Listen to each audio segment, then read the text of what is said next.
静波の方まで来ました。信じられない事態が起きたんですけど、パイナップルから飲むね今日は。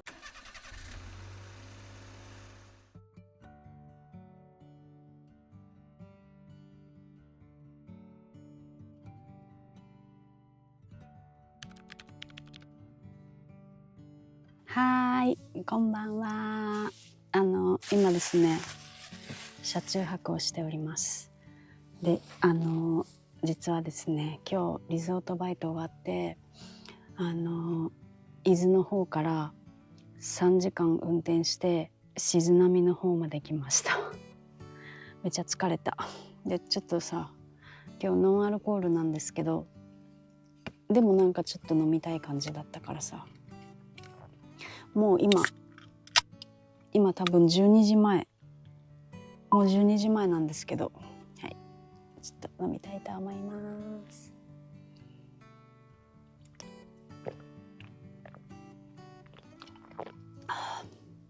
お、やっぱノンアルってジュースみたいな感じだね。当たり前か。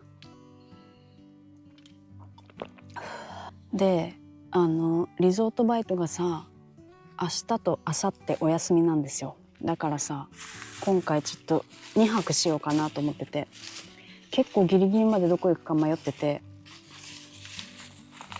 下田の方でさもういいかなとも思ったし、いつも行くさ湯河原の方とか小田原の方とかもいいかなと思って。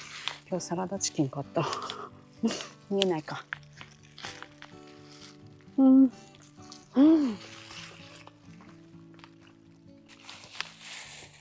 サラダチキンロースト美味しい。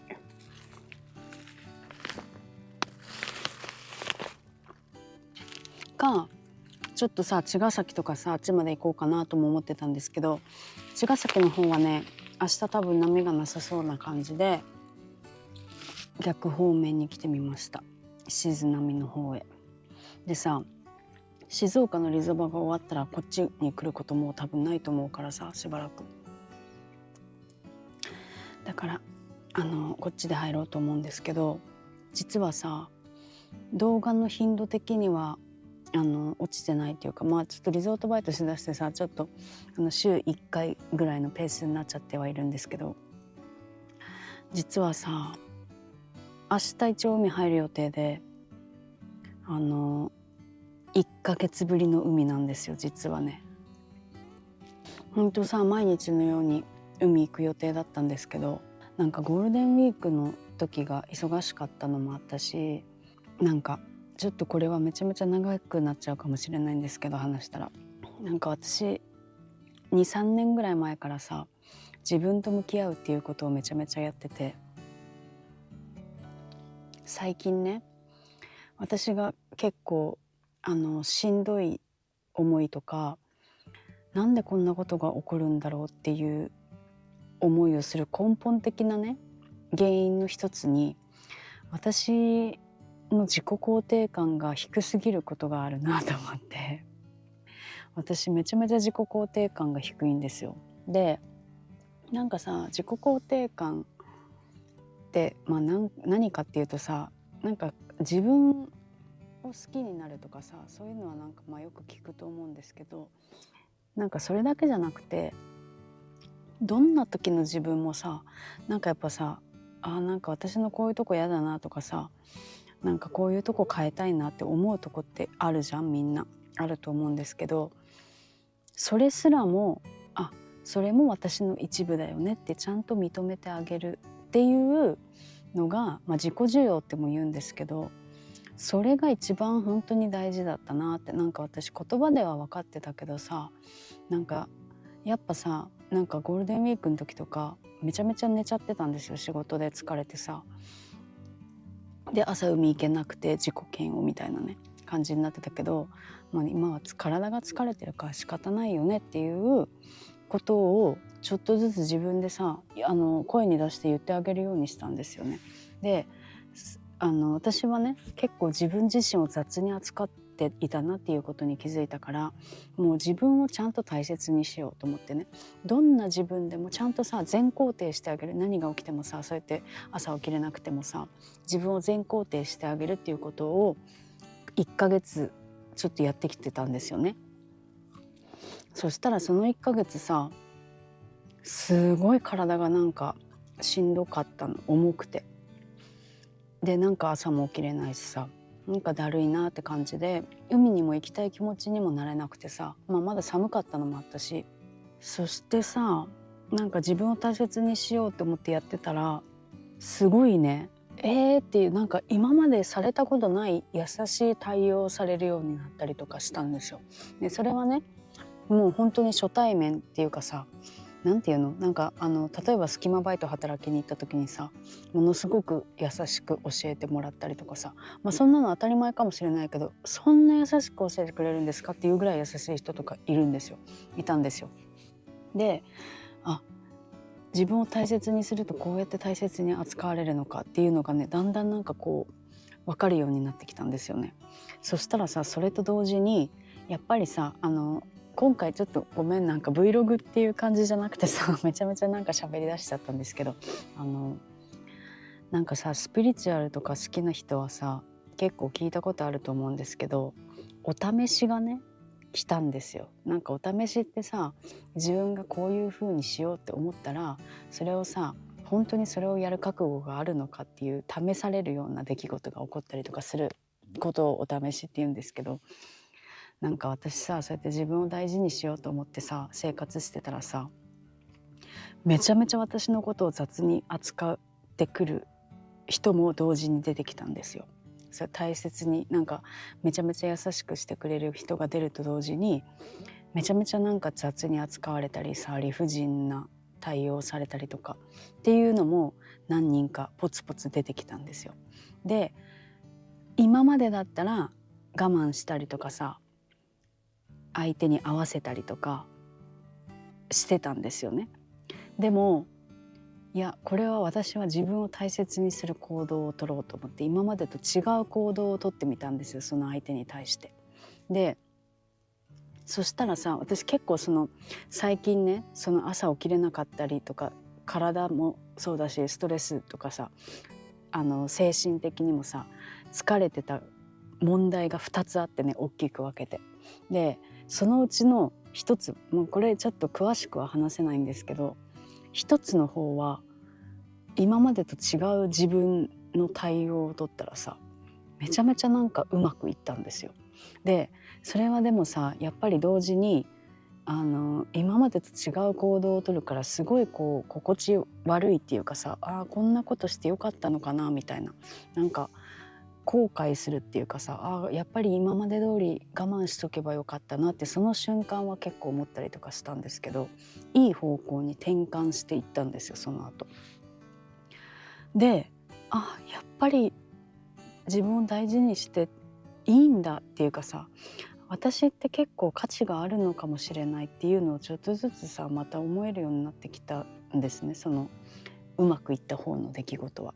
でもう一個うまくいかなかった方の出来事があるんですけど、そっちはさ、いい意味でなんかうまくはいかなかったけど、なんかこう執着が外れたっていうかさ、今までここにしがみついてたなみたいなことに気づけてさ、でも自分を大切にするにはここはもう手放す時だなっていう風にも感じれて、なんかうまくはいかなかったけど手放す決意ができたっていうかさ、自分をもう私はやっぱりこれから大切にしていこうっていうさところになったんですよ。でその2つが同時進行で起きてたからさ、で仕事もしてたしさ、リゾートバイト、もうなんかしんどすぎて本当海に行けなかったんです1ヶ月で。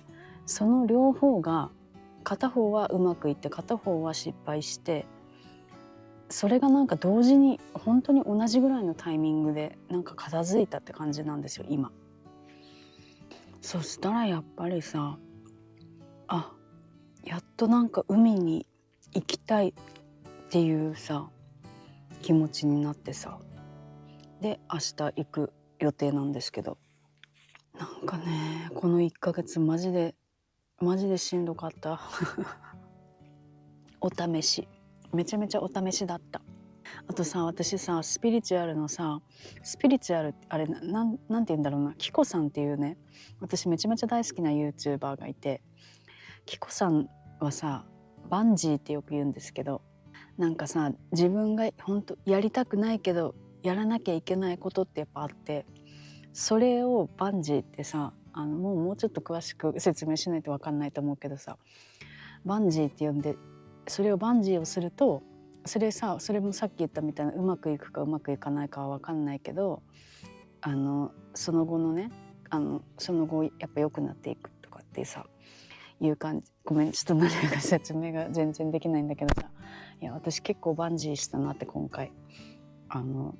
でそれでなんかね、いい方向に進んでいくかもって思ったんですよ。ちょっと意味わかんないねこの話ちょっとこういう話興味ない人、今言っても遅いけどさ、こういう話興味ない人のためにチャプターで飛ばせるようにしとくわいやでもなんかちょっと明日からすっきりサーフィンができそうな気がする。いやでもまさかさ、1週間も私、1週間じゃない、1ヶ月もサーフィンしないなんて思ってもなかったからさ、まためちゃめちゃ下手になってるんだろうね。とりあえず明日サーフィンに行くので、早めに飲んで食べて寝たいと思います。じゃあおやすみなさい。おはようございます。朝一で海行くつもりだったんですけど、寒すぎたのでやめましたで今ね6時半ぐらいなんですけど、まず私は朝一で先に動画編集をして、で今日はね10時からスキマバイトに行くんですけど、スキマバイトが3時に終わるので、そこから海チェック行って夕方入ろうと思います。やっぱり私は無理っぽいな、寒くてはい私の寒ささ、多分結構ね寒がりレベル最強で、私さもう6年ぐらい海外ずっと回ってるからさ、冬にあんまり日本にいないんですよね基本的に。だからさ25度以下になるともう体がもう寒くてって感じで、今はさ太陽がやっと出てきたからちょっと暖かいけどさ、やっぱ半袖じゃまだ全然寒いじゃん。5月の今5月下旬なんですけどね、もうあとちょっとで5月も終わるんですけど、でもやっぱり私はまだ無理だったから、寒さが。日本一周は早めに、日本一周終わったらまた海外に出ようかなっていうことを今計画しています。日本一周終わるのが多分9月とか10月11月、11月までになるともう多分寒すぎて海も無理になってくるから、10月ぐらいかな。私の一応計算上ではさ、こうくるんと回れる予定なので、10月終わったらまた日本から出て海外回りたいなっていうことを今計画しております。はい。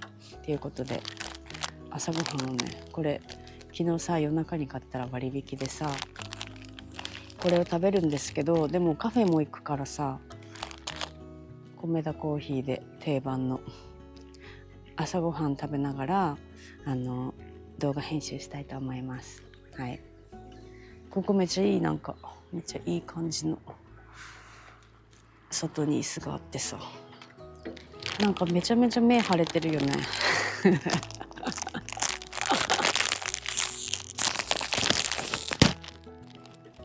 わあ、なんか美味しそう。どれから食べよう。ソーセージから食べたいな。どっちがソーセージ？こっちかな。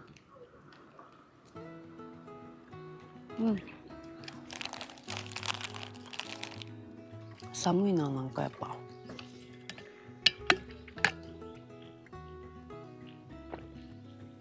これを食べたらカフェに行きたいと思います。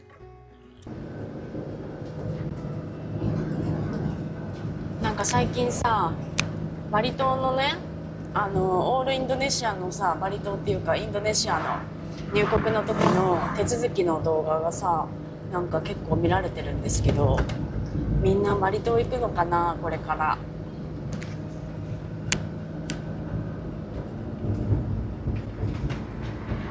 なんかもう私もバリに行きたくてさ、本当にリゾートバイトはね、半年ぐらいはやりたいかなと思ってて、そうだからその間はね、海外は多分行かない、多分っていうか行かない予定なんですけど、やっぱバリ行きたいな、本当。すごいすごい、ここら辺全部お茶畑。すごいね、全部お茶畑。わあ、こっちもお茶畑。綺麗だね、なんか。わあ、なんか積まれてる列もある、お茶っ葉が。すごい。もうすぐ到着です。今度は田んぼが出てきた。すごい。もう田植え終わってるね。まあでもそうか、5月末だもんね。九州の方とかもっと早いしね。なんか私新潟生まれでさ、おばあちゃん家でお米作ってるけど、やっぱゴールデンウィークはまだ雪が残ってるからさ、田植えは多分これからか、今5月末ぐらいか。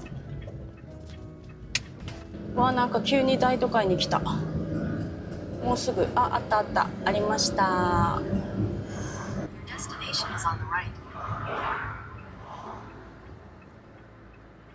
米田に到着です。モーニングをしようかと思います。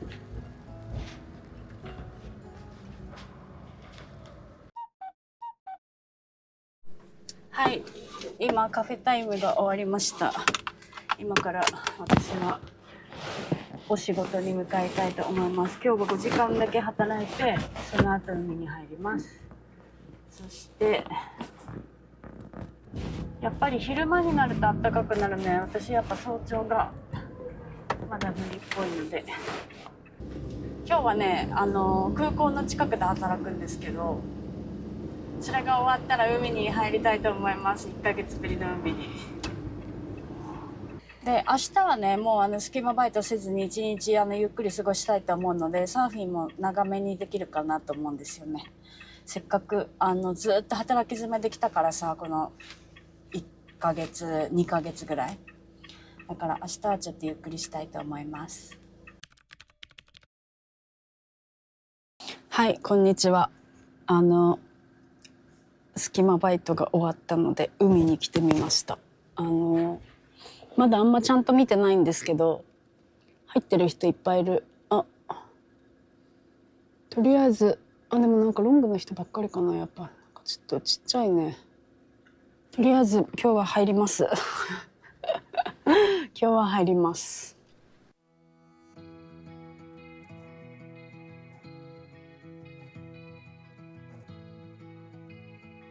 ねえ、やばい、マジで信じられない事態が起きたんですけどタオル忘れてきた。巻きタオルっていうかポンチョ忘れてきたから着替えれないんですけど、これはどうするか私。ちょっとショックすぎて泣きそう。どうしよう。やばい着替えれないんですけどもうほんと無理。やばい。とりあえず着替えたけどさ、もう出た後のことはもう考えないで考えないで入る。まあなんとかなるでしょう。とりあえずパーカーをさ、ジップのパーカーをさ、巻きスカートみたいにして着替えたこんな感じ。あんまり良くない。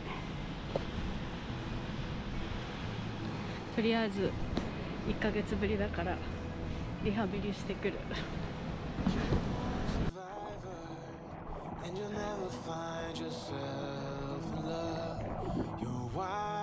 always enough. I got troubles, I got sins. I'm my worst enemy, but I still got a lot to give. So I said, hey, don't you wanna come and run away with me? Hey, won't you come, won't you come? And say by chance, don't you want a man who fully understands a sailor's heart, a sailor's heart.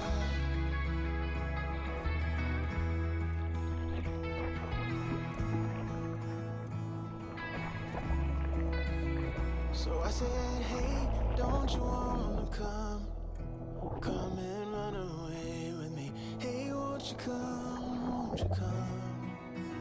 And say by chance, don't you want a man who fully understands, fully understands. So I said, hey, don't you wanna come and run away with me? Hey, won't you come, and say by chance, don't you want a man who fully understands a sailor's heart, a sailor's heart.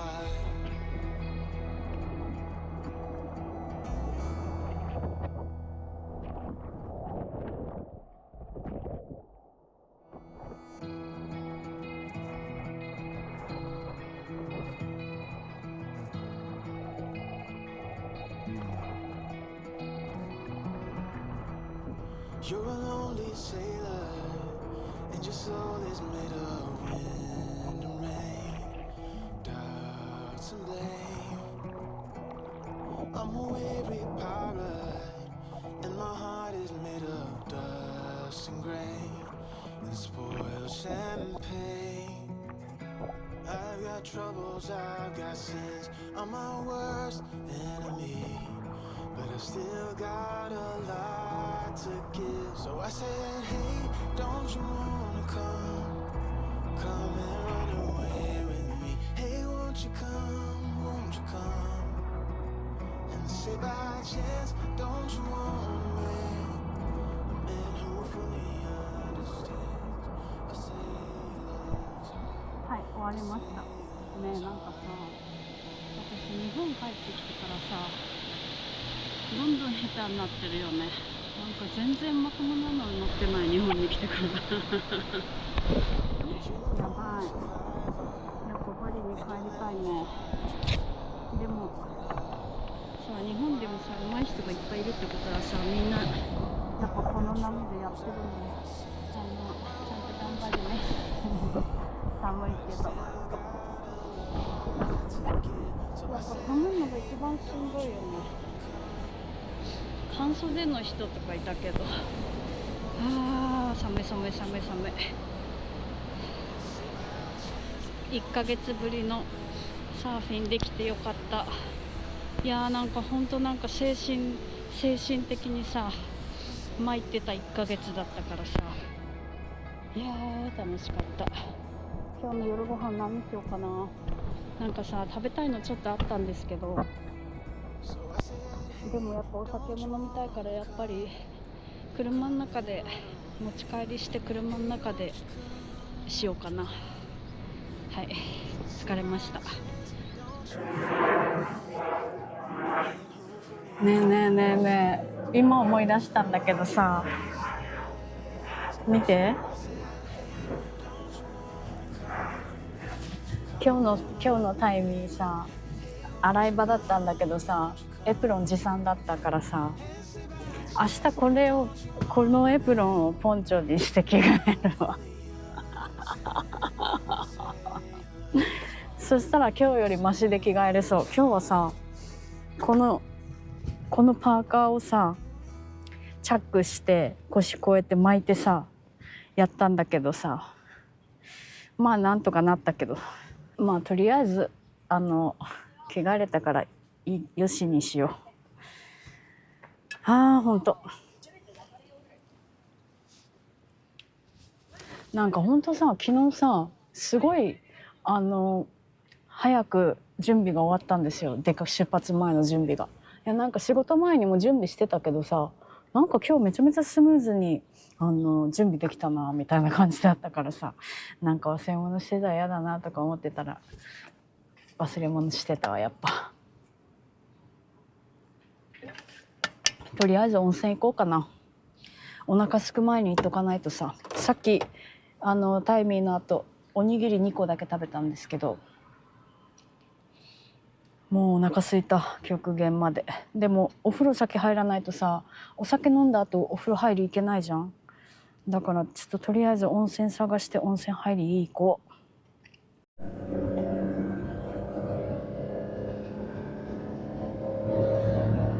いや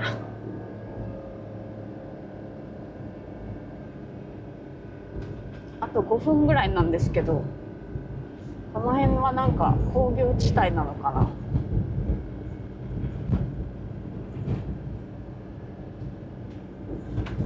なんか最近さ、毎日リゾートバイトのお仕事でさ、ハイエースに乗ってるんですけど、そっちのに乗る頻度の方が高くなっちゃってさ、軽バン乗るとめちゃめちゃなんかスピードが全然出ない。頑張って。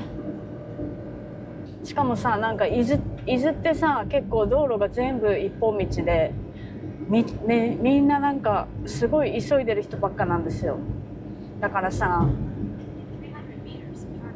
結構煽られる煽られるっていうか、普通に走ってたら多分遅いんだろうね、私がはい、もうすぐ到着、小生まれ温泉っていうところで、なんかね700円か800円ぐらいで入れるらしいんですよね。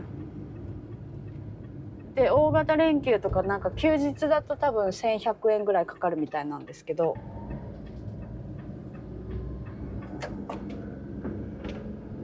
やばい、眠くなってきちゃった。お腹も空いたし、温泉はもうゆっくりっていうかちょっとだけ入ろう。なんか最近あんまりさ、サウナに興味がなくなってきてさ、なんかサウナのついてる温泉に行ってもサウナ入らなかったりする。なんか温泉だけで満足しちゃう最近。天然温泉、今から行くところはね、源泉かけ流しで加水なしって書いてあったから結構いい感じと思う。楽しみ。あと500メートル、あと1分で到着します。何食べようかな、夜ご飯。結構なんかがっつり食べたいけど、なんか居酒屋メニューみたいなのがいっぱい食べたいな、いろいろ。でも車の中で一人だしな、何がいいかな。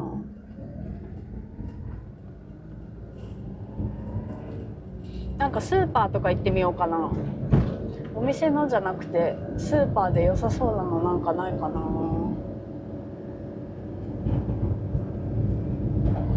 はい、じゃあもうすぐ到着するのでお風呂入っていきたいと思います。はい、やばい、真っ暗です。全然ダメか。今温泉上がったんですけど、近くに海鮮がね充実してるスーパーがあるらしくて、ちょっとそこに行ってみようと思います。ちょっと今日なんかお寿司とかさ食べたいし、なんかお惣菜系とかでさちょっとお酒飲みたいと思うので、今から行ってみたいと思います。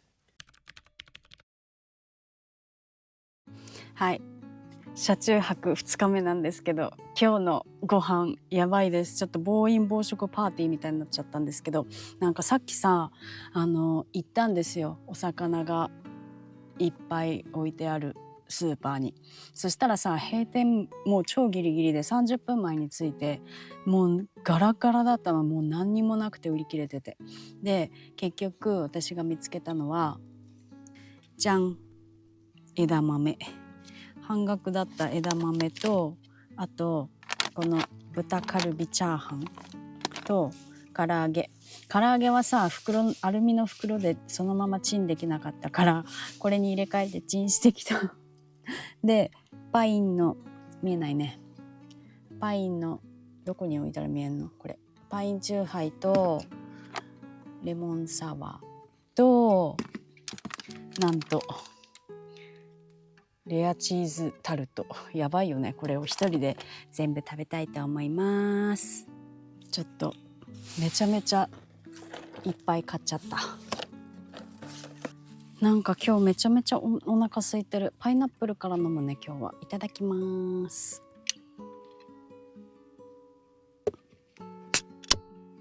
なんかねパイナップルが飲みたかったの。あとお菓子も買ってた。いただきます。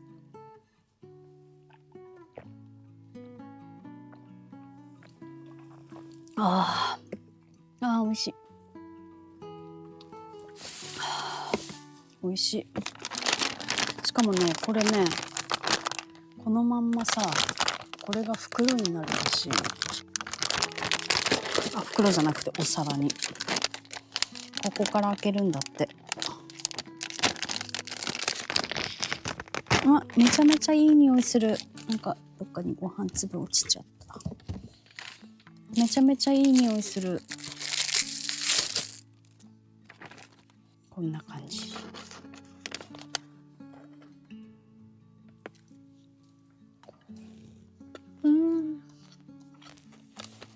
この唐揚げが袋に入ってるのやばいよね。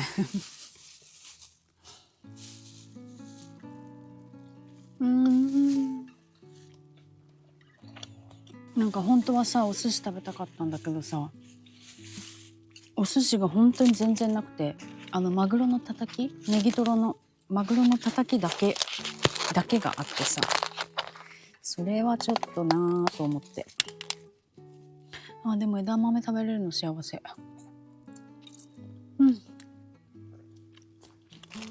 いやなんかさ昨日ね私サーフィン1ヶ月入れなかったって言ったじゃん。でねサーフィンできなかったのに食欲がめちゃくちゃあってさ、結構な量食べてたの。しかもなんかさ1日2食リゾートバイトでご飯出るんですけど、量が結構少なくて本当1人前の半分ぐらいしかないからさ、ほんと食べた直後にお腹空いたとか言ってさ1日5食ぐらい食べたりとかしてたんですよ。やばくない？でさしかもストレスとかもあるからさ、なんか結構お酒飲んじゃったりとかもしてて、そしたらさ今日久々にウエットスーツさ、今日はジャーフルだったけど着たらさパッツンパッツンでお尻とか太ももがもう私履けないかと思ってさ、はぁと思って、1ヶ月サーフィンしないでさ、しかも食べる量もいつもより多いからさ、そりゃ太るよねとか思ってさ、ちょっとこれからまたサーフィン頑張るのと、またヒットとかしようかな。ヒートなんかちょっと運動しないとやばい本当に。でも私食事制限しないからさ、今日もケーキをさこんなに食べるしだって美味しいんだもん。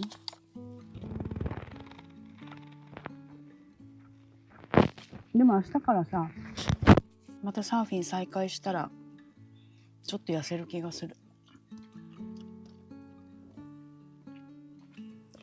明日波が良かったら3時間ぐらい入りたいな。タイミーもないし隙間バイト。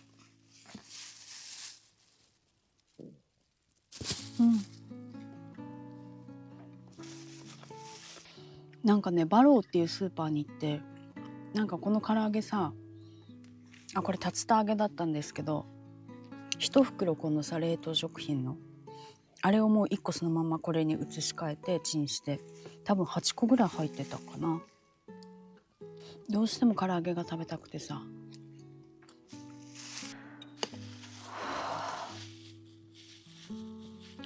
本当に幸せ。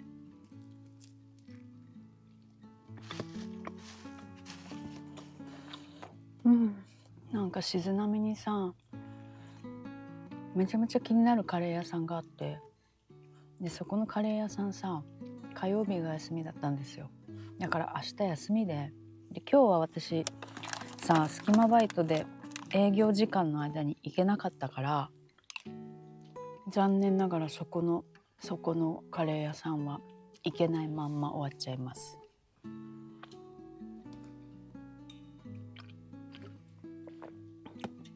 静波はね多分もうしばらく来ることはないかもしれない。日本一周中には来れないかも。だから今回来れてよかった。ほんとなんか結構迷うんですよ。私伊豆にいるからさ、距離的に言ったらもちろんさ、下田とかさ、ちょっと神奈川行って小田原らへんとかさの方が近いからさ、波があれば全然そっちでいいんですけど、やっぱ行ったことないとこも行きたいなってなっちゃうからさ。だからちょっと遠出のサーフトリップは膝ぐらいだとちょっとさすがにさ、わざわざ遠出していく気にはなれないけど、まあちょっと腰ぐらいあったらさ、全然なんか私は楽しめるからさ。また練習頑張らなきゃね。ちょっとさ、これ1個食べようかな。まだ完食してないけど、おかずたちを。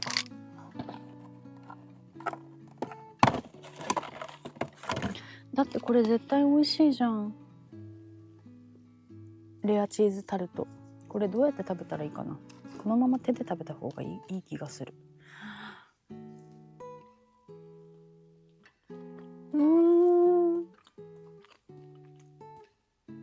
やば、美味しい。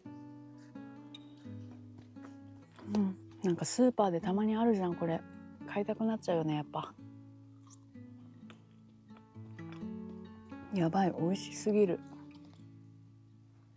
なんかバリ島の誕生日を思い出した。あの時もケーキ食べたな。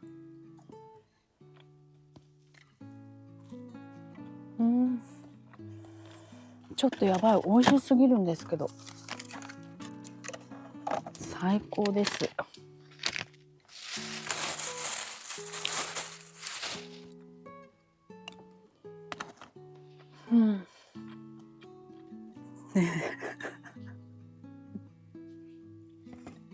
暑いんですけどお酒の飲みすぎで熱くなったかな。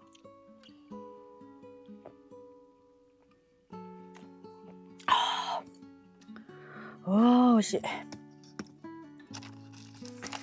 なんかね、やっぱ5月もう下旬だからさ、だいぶあったかいはあったかいんですよ。だって今日もさ、朝一海行くのやめたじゃん。あれ本当は私5時に起きて5時半に到着して乗り始める予定だったんですよ。でも5時から5時半ぐらいが一番寒いの、車の中。寒すぎてやっぱ布団から出れなくて。でもね、6時半ぐらいには一旦ちょっと外でご飯食べたからさ、食べたじゃん。あん時ね、やっぱ太陽がもう出てきていたから結構日差しはあったんですよ。気温的には寒いけどさ。でさっきのサーフィンもあれ夕方4時ぐらいでしょ。なんかもう結構さ、みんなさ半袖で外歩いてるし、海もさ、私あれなんだっけ、こういうやつ半袖のやつ着てる人もいたしさ。でも私絶対無理。ジャーフルで限界っていうか、気持ち的にはセミドライ着たかったぐらい冷たかった水、やっぱ。でももうセミドライ嫌だしさ。でも上がった後めちゃめちゃ寒かった。私は着替える時ずっとくしゃみしてたもん。で6月になると梅雨になっちゃうじゃん。まだリゾートバイト私次どこでするか決まってなくって、7月から。で6月の中旬で今のとこ終わるんですけど、静岡ね。で6月中旬から6月末までは2週間ぐらいね、ちょっとくるんと車中泊旅をしようと思ってて、静岡からちょっと茅ヶ崎とか行けたら行って、で新潟に方面に行って、でそっから山形からこう秋田青森通って青函トンネル通って北海道行くっていうルートを決めてて、でその間さ青森とかサーフィンできるかなと思ってるんですよね、チャンスがあれば。でそっからフェリー乗って仙台まで行って、仙台から下に下ってって千葉とかでリゾバしたいなって感じなんですけど、まだ決まってないです。次はどこか。日本一周ねほんと楽しいしさ、いろんなとこ行けるけどさ、やっぱちょっと海外が恋しくなるよね今日ね私スキマバイト静岡空港の中で働いてきたんですよ。で私さ海外めちゃめちゃ行くけど飛行機あんま好きじゃなくて、なんかさたまにいるじゃん、海外行かないけど飛行機乗らないけど空港に行って飛行機見るのが好きですみたいな。私それがもう全然理解できなくて、空港なんて飛行機乗る時だけでいいしさ、飛行機にもなんなら乗りたくないみたいなそれぐらい飛行機は本当移動手段でしかないって感じなんですけど、今日も別になんかやっぱ飛行機見てもわーってならないんですよね。なんかさ私昔ね、多分この話 YouTube でしたことないと思うんですけど、ANA のさジュニアパイロットっていう制度があって、今も多分あると思うんですけど、あれね子供が一人で乗るやつなんですよ。で6歳以上だったかな、6歳以上の子供が一人で乗るときにジュニアパイロットっていう制度を使って先に搭乗させてもらえたりとか、サービスが手厚くなるんですよ。スタッフがね様子を見てくれて、でそれ条件としては出発の空港でと到着の空港にその保護者っていうかさ、そのお迎えの人がちゃんといないといけないっていうのが確か条件だとは思うんですけど、それでさ私ジュニアパイロットでめちゃめちゃちっちゃい時ね、福岡かなだった違う東京からかな、とにかく飛行機に乗って新潟のおばあちゃん家に行ってたんですよ、子供だけでよく。で昔さテロがある前、9.11のテロがある前は操縦席の中にねジュニアパイロットで入れてくれてたんですよ、搭乗して最初に。で操縦席にもさ座らせてもらったりとか、もう今はその操縦席にもう入るっていうことができなくなっちゃったけどさ、昔できたんですよ。でさ私3人兄弟なんですけど、私長女で弟がいて妹がいるんですけど、妹がねまだ多分っていうか6歳になる前、妹と3人だと妹が年齢がダメだからジュニアパイロット行けないっていう時に、私と弟だけでおばあちゃん家に行ったことがあって、でその時にね空港でそのジュニアパイロットだからパイロットのね操縦席に私と弟2人で乗せてもらったんですよ。そしたらさ目の前にお母さんが妹抱っこしてさ、ちょうどその私たちの飛行機これだねっていうのでさちょうど見てたんですよ、目の前から。で操縦席からわーってお母さんにさ私と弟で手振って、でお母さんも気づいて向こうからわーって手振ってくれたことがあって、それがもう私めちゃめちゃ記憶に残ってて、それが私の飛行機大好き人生のピークその時本当に嬉しかったんですよ。お母さんも気づいてくれてさ、操縦席から。そうだからさ私ちっちゃい時にそういうなんか飛行機に子供だけで飛行機に乗せてもらうっていうのを結構やらせてもらったからさ、なんかもう飛行機の楽しさをもう満足しちゃったんだよね多分だから大人になったらさ飛行機の楽しさがもう全然わからなくなっちゃって、ああまた飛行機かみたいな、ああ今日は5時間かみたいな、そういうさもうなんか消化試合みたいになってるから、だからねあんまり飛行機がそこまで好きじゃなくて、で今回もさ今日静岡空港で働いてきて、で天気は良かったけど雲が多くてさ富士山見えなくって、なんか普段だったらこっちの角度から見えますよみたいな感じだったんですけど、富士山も見えなくてさ、ただ普通に働いて帰ってきたって感じでも面白かった。なんかやっぱさ、空港とかってさ、そういうほら旅行普段行かない人だったら空港行くこともないじゃん。あとさ、私思うのは、前にね、高速道路のサービスエリアのフードコートみたいなとこで隙間バイトしたことあって、高速のさサービスエリアとかもさ、もちろん高速乗ってたらさ休憩とかで寄るけど、下道からさサービスエリアの脇にある駐車場に行って、そこから歩いてサービスエリアに入るっていうこともさ普段しないじゃん、そこで働いてる人以外は。だからそういう体験もさ、私その時やって、そういうのもさ、私結構ね、そういう裏側を知ったりとかさ、働いてる人しかできない体験をするのが私めちゃめちゃ好きだから、だからね、私そういう隙間バイトが好きなんですよ。面白いんだよね。なんかここで働けてこの裏側が見れてよかったなっていうのがね、毎回なんかあるからさ。そうだから隙間バイトしてる今、私めちゃめちゃ楽しい。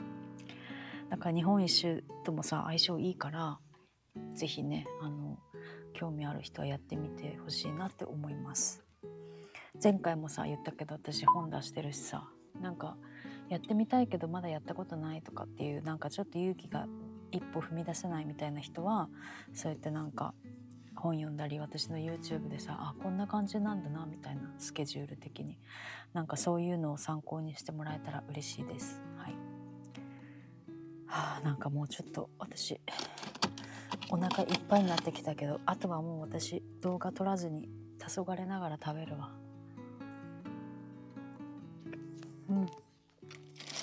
ということで今日はおやすみなさい。はい、おはようございます。今朝の9時です。今日は超ゆっくり寝るっていう私の目標が達成されましたで今から海行くんですけど、まあ多分 2,3 時間入れたら入りたいなと思ってて、でその後さ、今日お昼ご飯何しようか考えてたんですよ。でさ、友達が近くにいるから、海一緒に入るかランチでもしようかなと思ってさ、またシューマイ屋さんのお友達にね連絡しようかと思ってさ、その子のお店のインスタ見たらさ、今日なんとね伊勢丹でさポップアップしてて、だからちょっと私サプライズで伊勢丹まで行ってみようかなと思ってさ、ランチ。でも私お腹絶対空くからさ、今からちょっとおにぎりかなんか買ってさ食べて海入りたいと思います。いやー、今日は車の中がめちゃめちゃ暑かった。でさ、まさかさ扇風機USB 充電のさ扇風機があるんですけど、まさかそれ使うと思ってなくてさ、その扇風機モバイルバッテリーとしても使えるから、昨日携帯の充電もそれでしてて、で朝暑すぎて扇風機つけたらさ10分ぐらいで充電がなくなっちゃったのだから今日帰ったら充電しないと。もうそんな暑い時期になってきたんだね。嬉しいね。よかった。本当。車の中は暑いけど、外はやっぱちょっと風が冷たいんだけどさ。海、今日はね、また暖かい時間にできるからいいと思う。ちょっと今から私はおにぎりを買いに行きたいと思います。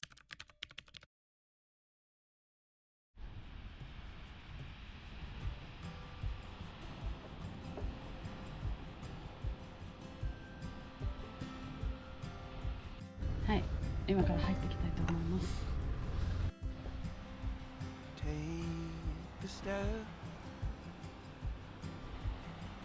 You don't have to wait.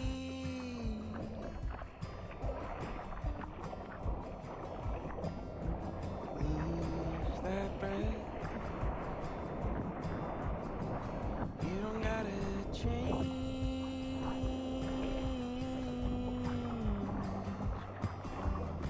Stay on the road, won't you? Stay on the road, you're doing fine.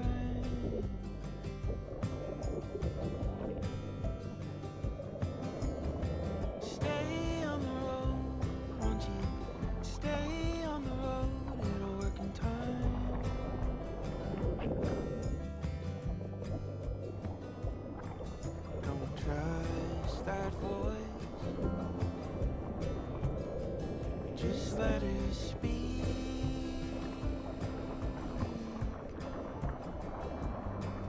You got a choice. Just let it be.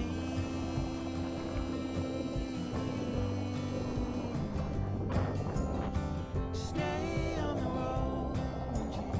Stay on the road, you're doing fine.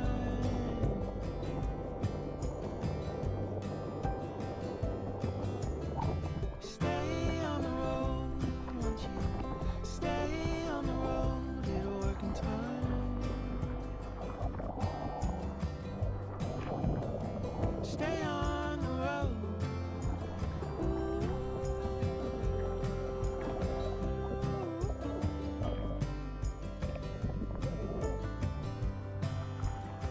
Stay on the road.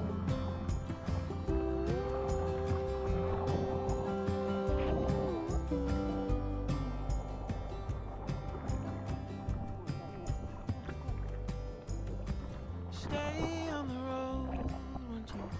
Stay on the road, you're doing fine.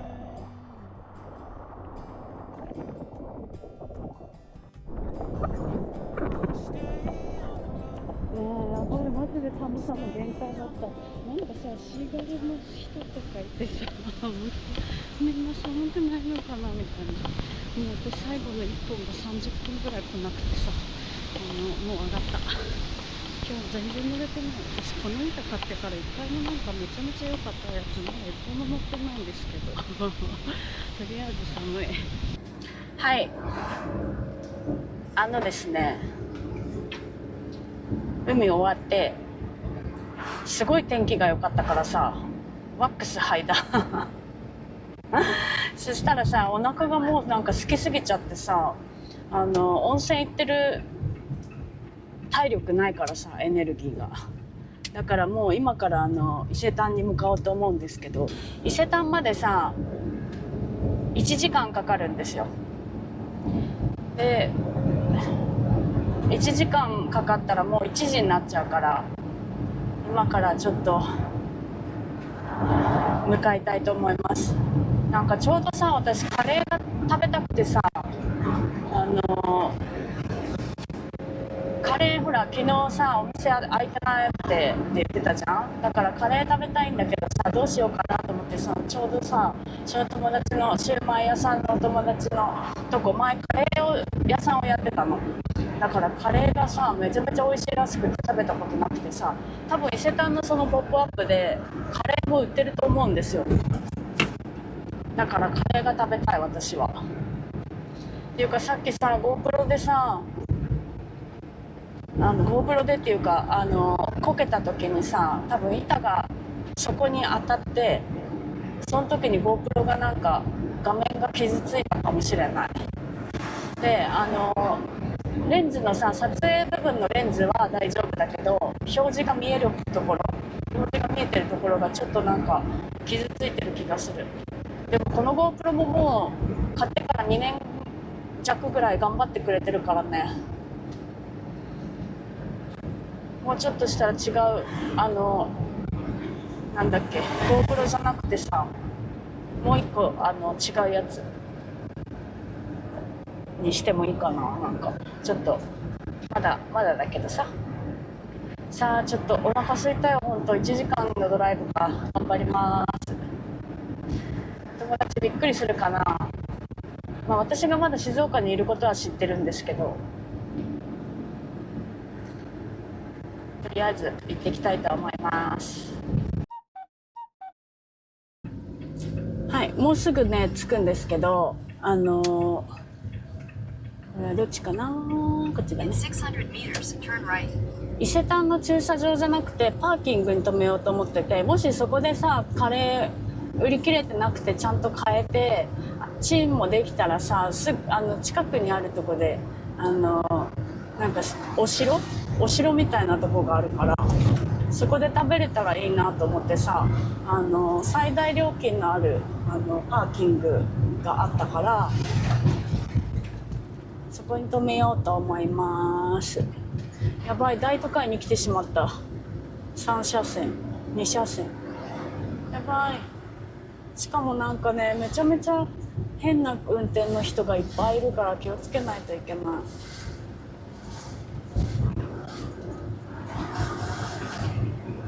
どこかな？ 160 メートル？ターンライト。ああ、ここか。なんかさ、事前にアプリで調べてさ、最大料金があるところにしたつもりだったんですけど、最大料金あるのは夕方の5時からだった。で、しかももともと止めたかったところがさ、病院の横にある駐車場で満車だったから、そこはダメだった。やっぱ寒いな、この格好は。車の中暑かったけど。はい、伊勢丹が見えてきました。あ、こっちにもあった。こっちは20分200円か。さっきのとこは30分330円。一緒ぐらいか。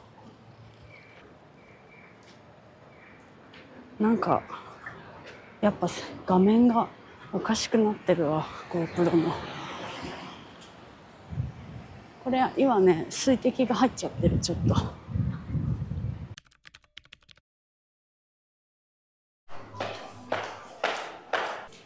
どこだろう、地下1階。友達いなかった。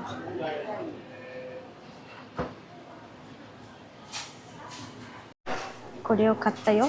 お友達はね、今ねいなかったから聞いたら裏にいるらしくて呼んできてもらってる。はい、めちゃめちゃ逆光だった。買いました、お弁当。カレーのお弁当とこの間の動画にも載せたシューマイ食べたいと思います。とりあえず車がさ、最大料金じゃないから、どっかでちょっと出してどっか食べる場所を探したいと思います。GoPro の画面がなんか線が入ってる。まあ撮るところには影響ないけど、もう何回言ってんだよねこれ。とりあえずショックですお友達とも話せました。多分次のリゾバの行き先でも会えると思うから楽しみです。これ見えてるかな、富士山が目の前にある。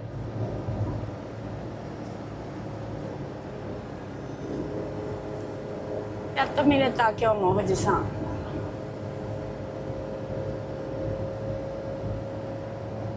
ちょっと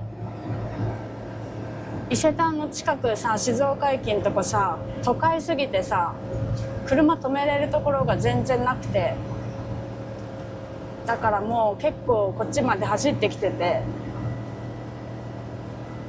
ちょっともうちょっとしたら休憩して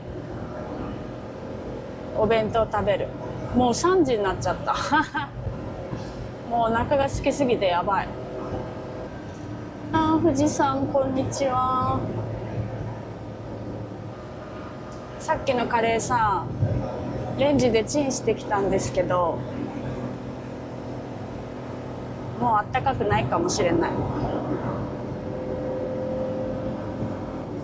なんか煽る人ってさ、何なんだろうね。私車の運転でさ、めちゃめちゃ煽ってくる人とかさ、もう後ろをべったりくっついてくる人とかほんと嫌いで、なんか心の余裕のなさが見えちゃうね、やっぱり優しくなさっていうかさって私は思います。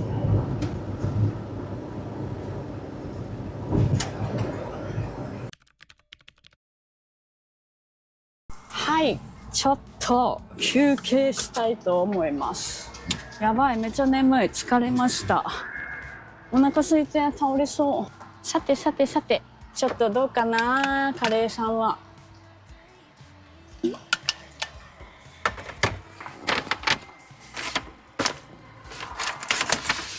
楽しみ、ほんと。富士山どこ行ったかな、見えなくなっちゃった。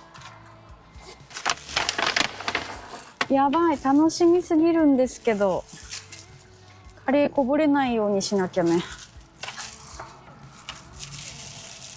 めちゃめちゃ美味しそう。ちょっと見てくれる？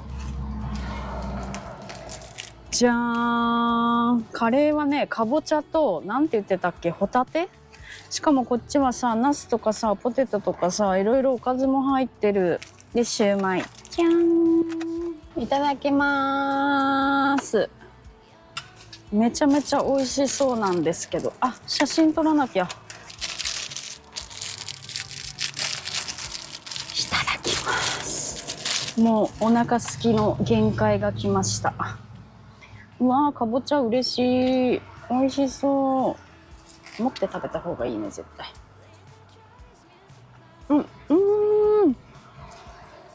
美味しい。やばい。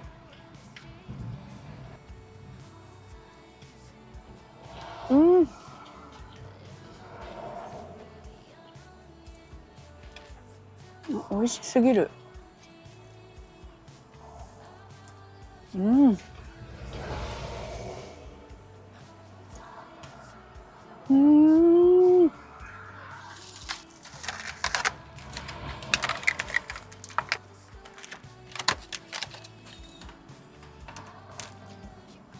シューマイさんも。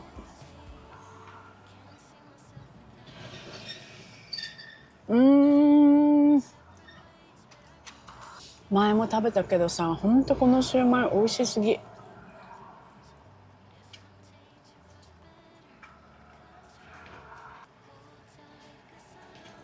なんかね、すごいの、お肉が。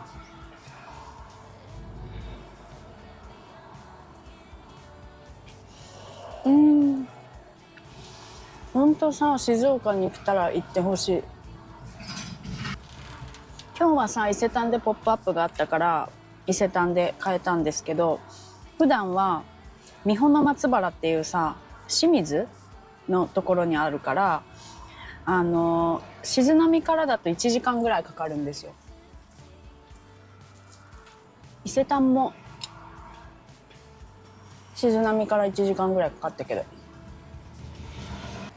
いやー、ここはね、ほんとわざわざ行く価値があるよ。めちゃめちゃ美味しい。私のお友達がやってるお店だからさ、ちょっと行ってみて、みんな。あ、カレーがめちゃめちゃ美味しい。これスパイスカレーなんですよね、確か。スパイスから作ってる。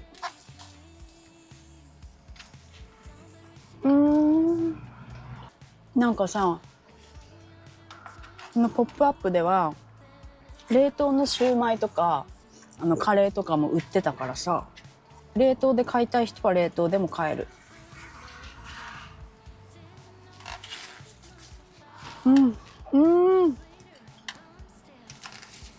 ナスがめちゃめちゃ美味しい。この入ってるナス、これはやばい。おかずもいっぱいだから超お腹いっぱいになる。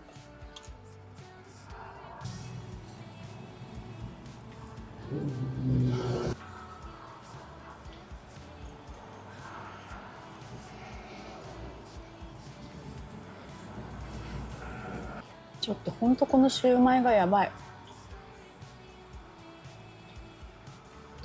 なんかソフトクリーム食べてる人がいて美味しそう。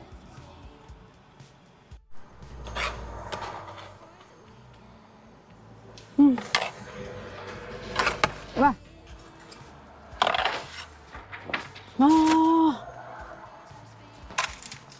あと1個シューマイ。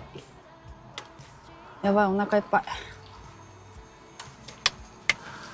今からさ、また2時間ぐらい運転して帰らないといけない。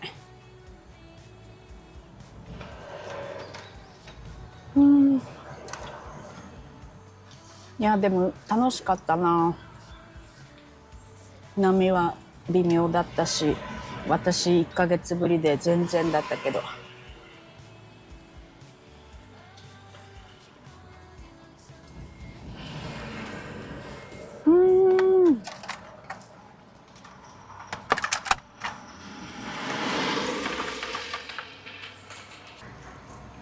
ごちそうさまでした。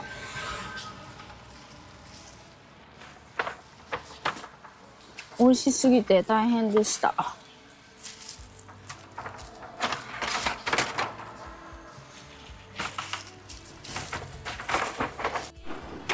実はさ、私例のごとく道の駅富士にいます。それでさ、ちょっと今から2時間運転だからコーヒーを買おうと思ってさ、ここねコスタコーヒーのコーヒーが飲めるから。すいませんね、こんにちは。アイスカフェラテを一つお願いします。やっほー。なんかね、このコスタコーヒーはこのイデボクっていう牛乳を使ってるんだって。道の駅富士だけでしか飲めないかな、多分。はい、買いましたよ。道の駅富士でコスタコーヒーカフェアイスカフェラテ。美味しい。はい、じゃあ今から出発したいと思います。何分かな、2時間ぐらいの道のりかな、ここから。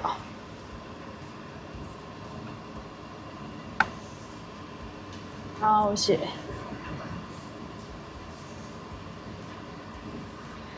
2時間15分もかかる。